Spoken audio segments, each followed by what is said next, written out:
it's Amanda from Reverie Beauty. I am here to do a series of videos for Geollennial.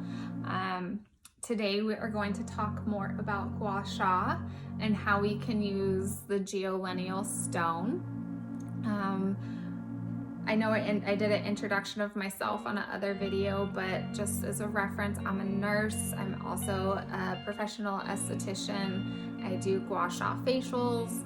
I am certified in Gua Sha with the Green Beauty Academy. My certificate's there.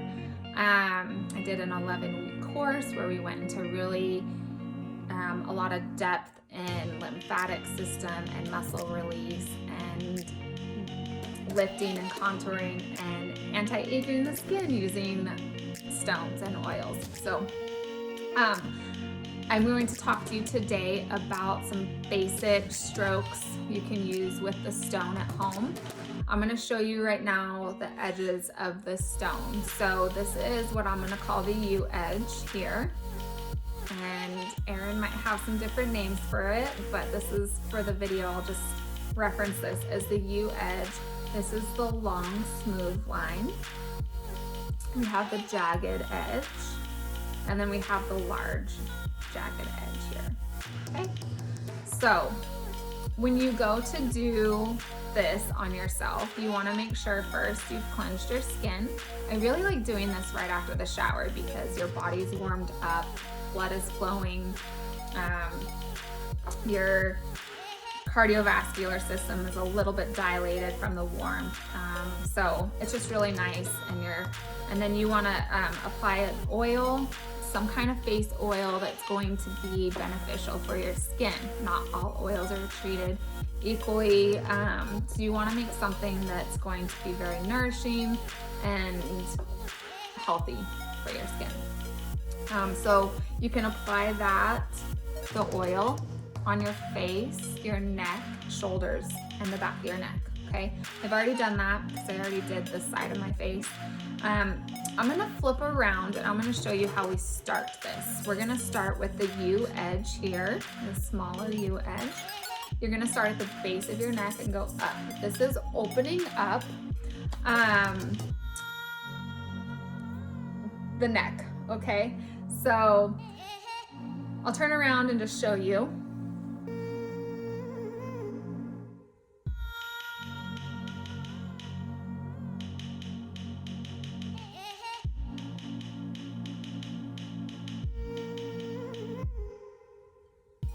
So that's the first two strokes.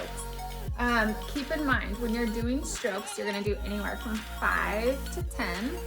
I like to find a happy medium, a 7, but see what your skin starts to tell you. For the sake of the longevity of this video, I'm just gonna do 2 to 3 strokes in each section, just to give you an idea of what you're gonna be doing at home. So you're gonna open up by going over the spine right there, and then you're gonna come off to the side of the spine.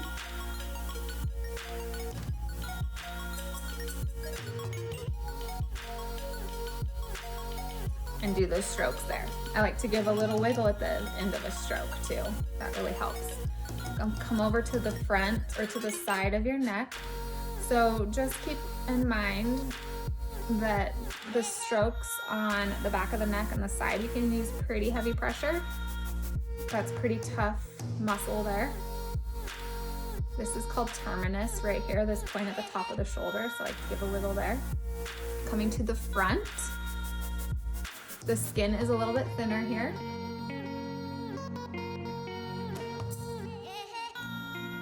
So a little bit of a lighter pressure. Come to the trachea here. This is gonna be super feather light pressure.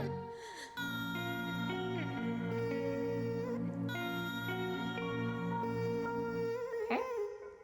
And then you can come to the jawline.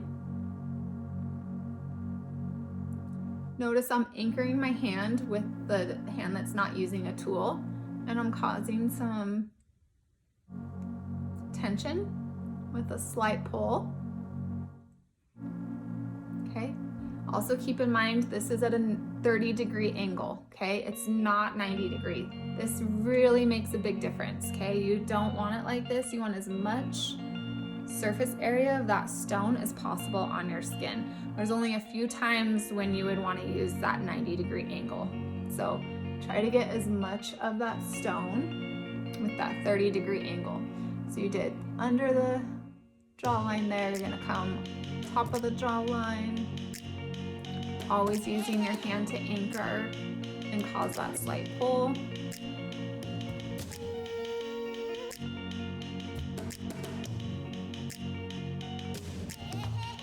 I like to come over the lips.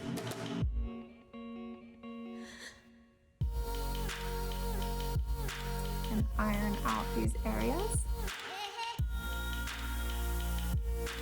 If you have filler, avoid that part, okay?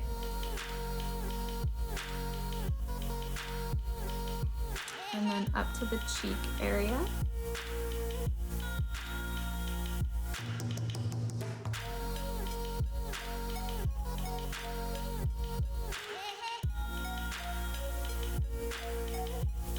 Again, 30-degree angle. I see that a lot where people go into this 90-degree angle.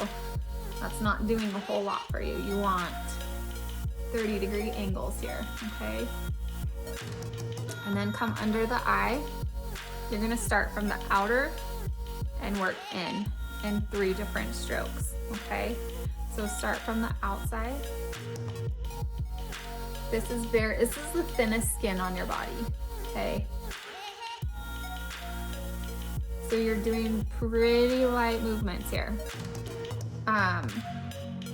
It looks like I'm pulling more than I actually am, okay? So I just did the outer corner. I'm gonna move to the middle of my eye and do those strokes.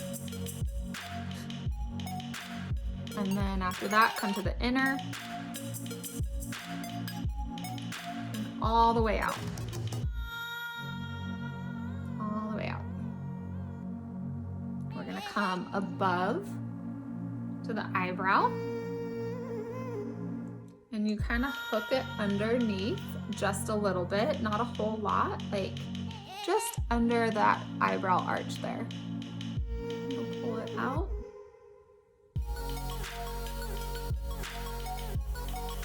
Watch the angle, make sure you're maintaining that 30-degree angle.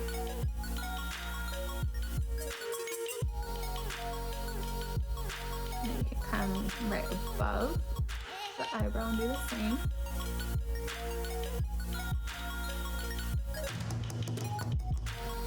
You're gonna come to where your 11s would be here. Anchor and go all the way up. So I pretty much say once you get to the under eye, the pressure becomes pretty light, even here on the forehead. And I'm working in lanes here, so I just did this middle lane. I'm gonna come to the top of my arch here and do another lane.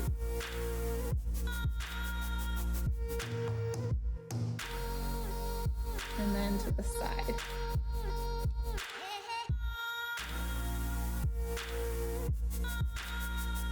Come to the outer eye area and lift all the way up.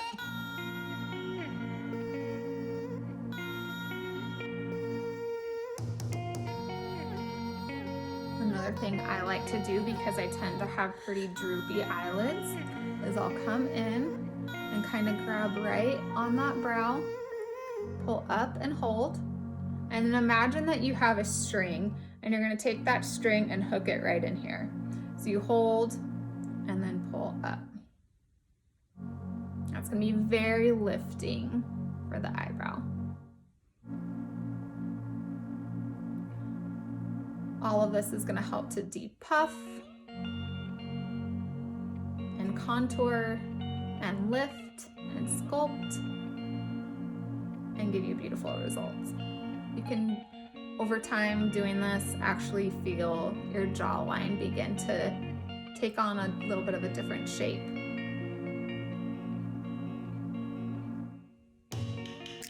Okay, and I'm gonna do a big sweep from the middle of the forehead out to the hairline, come at a 90-degree, down the ear, rotate 30-degree, and sweep it all the way down. Again, come out, 90-degree it down by the ear, and sweep it down.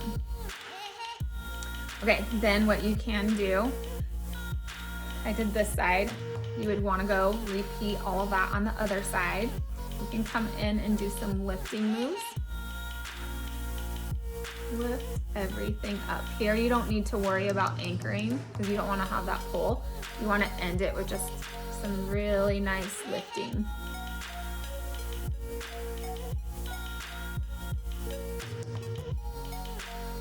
Come up and do some more lifting up on the eyes if you want.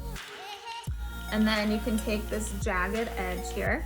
If you have any fine lines, wrinkles, you can separate the skin by pulling and take that jagged edge. This is a time when you would go at a 90-degree angle. We're gonna do quick movements. So when you're doing quick movements, it's very light pressure. If you were to do quick movements with heavy pressure, you're gonna bruise the skin, and we don't want that to happen.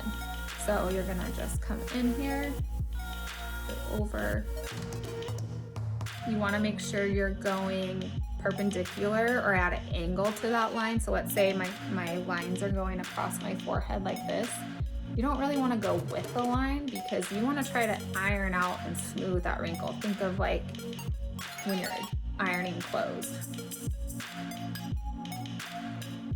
So you can just go all over and do that to finish. This is a great option if for one you don't want Botox, afford Botox, or you just aren't able to get it at the moment. However, if you have fresh Botox, avoid this because you don't want to metabolize that faster or displace it. You can go over the nasolabial folds here.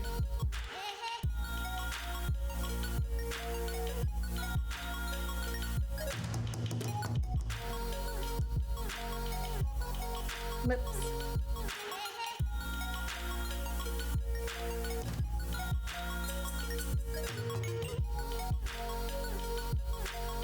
Crow's feet. Just come at them at different angles. And that's it. So that's just a simple Gua Sha routine. When you're doing this at home, and if you're looking in the mirror, step back after you do one side, and you will most likely be able to visually notice one side like less puffy and lifted and glowy, beautiful, and then you're gonna go and do the same thing to the other side. So that's like just some really basic strokes that you can start doing at home with Erin's Gua Sha stone. So as always, if you have questions for me or Erin, reach out. Always happy to help answer. And I hope you enjoyed the video, and I look forward to showing you more techniques in the future. Maybe next video we'll talk about muscle release and how we can use that to help enhance our results for our Gua Sha. Okay? Until then, friends, take care and stay safe, healthy, and enjoy your Gua Sha routines.